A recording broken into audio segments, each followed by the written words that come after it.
Assalamualaikum warahmatullahi wabarakatuh.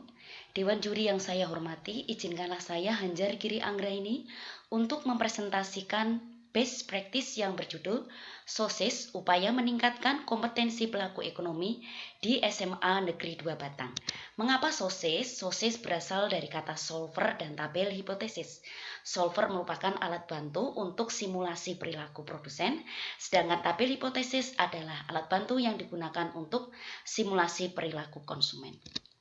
Latar belakang masalah yang pertama, KD menganalisis sangat sulit.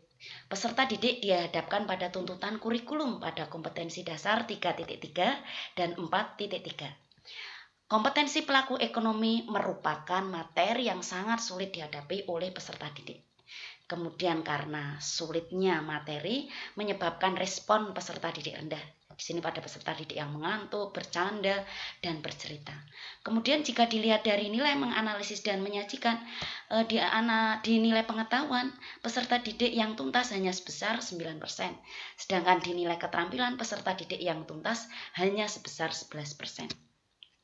Rumusan masalah. Untuk rumusan masalah 1, bagaimanakah peningkatan kompetensi pelaku ekonomi melalui SOSIS di SMA Negeri 2 Batang. Kemudian yang kedua, bagaimanakah hasil atau dampak dari pelaksanaan pembelajaran pelaku ekonomi melalui SOSIS di SMA Negeri 2 Batang.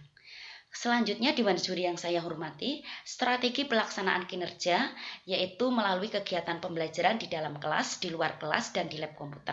Bisa dilihat Dewan Juri, di luar kelas peserta didik menjalin komunikasi dengan para pedagang kantin untuk mendapatkan data produk, data kebutuhan, dan lain sebagainya.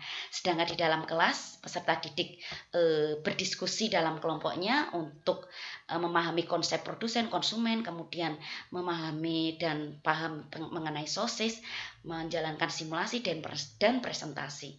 Di lab komputer, peserta didik merancang kartu studi, kartu model, mengaktifkan solver, menjalankan simulasi, dan merancang presentasi.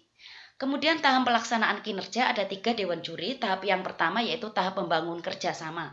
Di sini peserta didik sudah membangun kerjasama, komunikasi awal dengan pengelola kantin. Kemudian saya menjalin kerjasama diskusi dengan guru PKWU terkait dengan pemanfaatan hasil penilaian yang akan dimanfaatkan oleh guru PKWU dan guru matematika.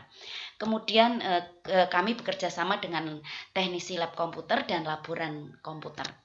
Dewan Juri tahap berikutnya adalah tahap pelaksanaan kegiatan. Tahap pelaksanaan kegiatan ini terdiri dari 3 pertemuan Dewan Juri, 2 pertemuan untuk teori perilaku produsen dan 1 kali pertemuan untuk perilaku konsumen. Apa saja kegiatannya? Di sini yang pertama di kegiatan perilaku produsen, peserta didik mencari informasi. Setelah informasi diperoleh, dari informasi tersebut disusun kartu studi. Setelah kartu studi disusun, dibuatlah kartu model. Dari kartu model itu dipilih 4 kartu studi dan kartu model yang terbaik.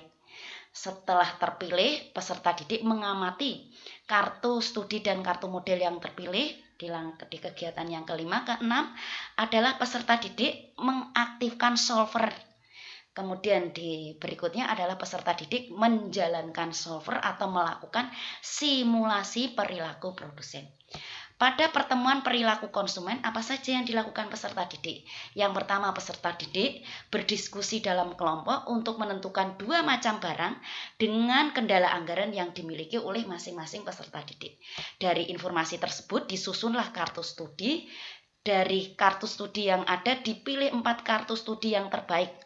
Kemudian setelah itu peserta didik mengamati kartu studi terpilih, kemudian dimasukkan data-datanya di tabel ini.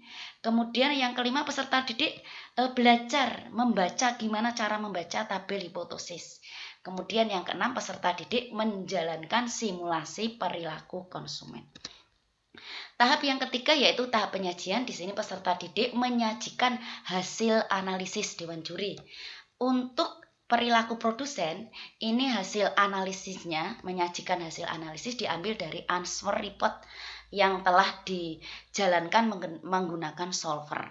Kemudian kalau perilaku konsumen, hasil analisisnya, menyajikannya itu diperoleh dari dia setelah menggunakan tabel hipotesis tadi, kemudian akan diperoleh perhitungan dan akan menghasilkan data-data penyajian mengenai kepuasan konsumen dengan berbagai kendala anggaran. Kemudian hasil yang dicapai Dewan Juri yang pertama peningkatan keaktifan peserta didik. Di sini terlihat bahwa peserta didik sangat aktif mencari informasi, kemudian berdiskusi dalam kelompok dan aktif juga dalam berbagai kegiatan baik di kelas maupun di lab maupun di luar kelas. Kemudian hasil berikutnya adalah peningkatan kompetensi menganalisis. Di sini terlihat Dewan Juri rata-rata nilai pengetahuan sebelum menggunakan SOSIS itu hanya sebesar 9%.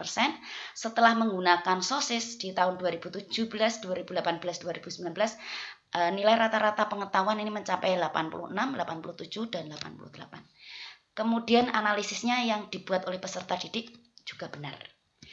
Kemudian peningkatan kompetensi menyajikan hasil menganalisis. Ini terlihat pada nilai keterampilan Dewan Juri.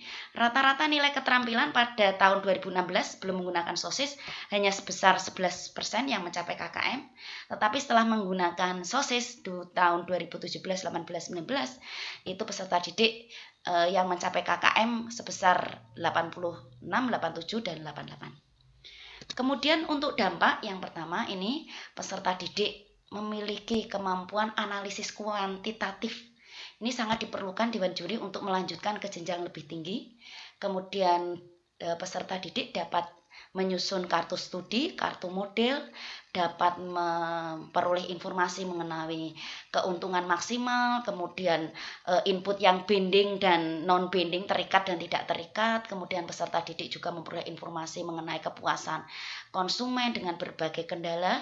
Kemudian Dewan Juri soal-soal mengenai perilaku konsumen dan produsen juga diterima oleh Pusmendik sebagai soal nasional untuk mapel ekonomi. Kemudian di sini juga kita sharing dengan para Bapak Ibu guru di tingkat MGMP.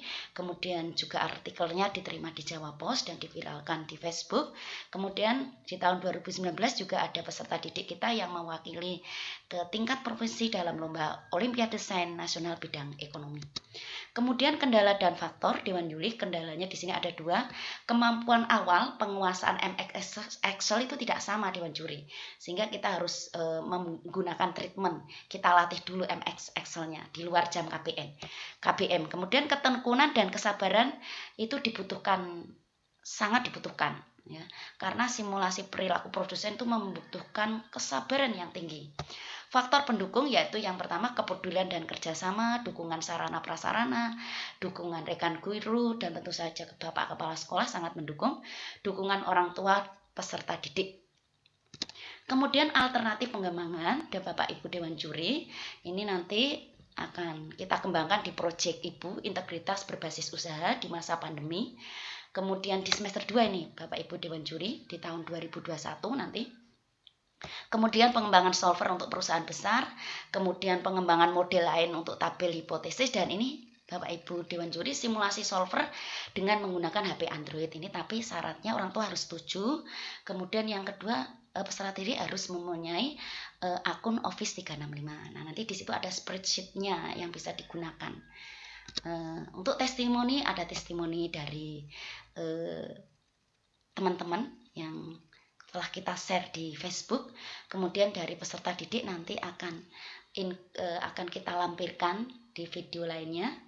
Kemudian ini yang terakhir untuk memotivasi kita semua sebagai pendidik, janganlah takut mencoba sesuatu yang baru, bahkan jika yang kau inginkan bukan cara itu. Kapan lagi kita akan merubah mindset kita? Mari Bapak Ibu guru, kita rubah mindset kita demi kemajuan pendidikan di Kabupaten Batang. Akhir kata, wassalamualaikum warahmatullahi wabarakatuh.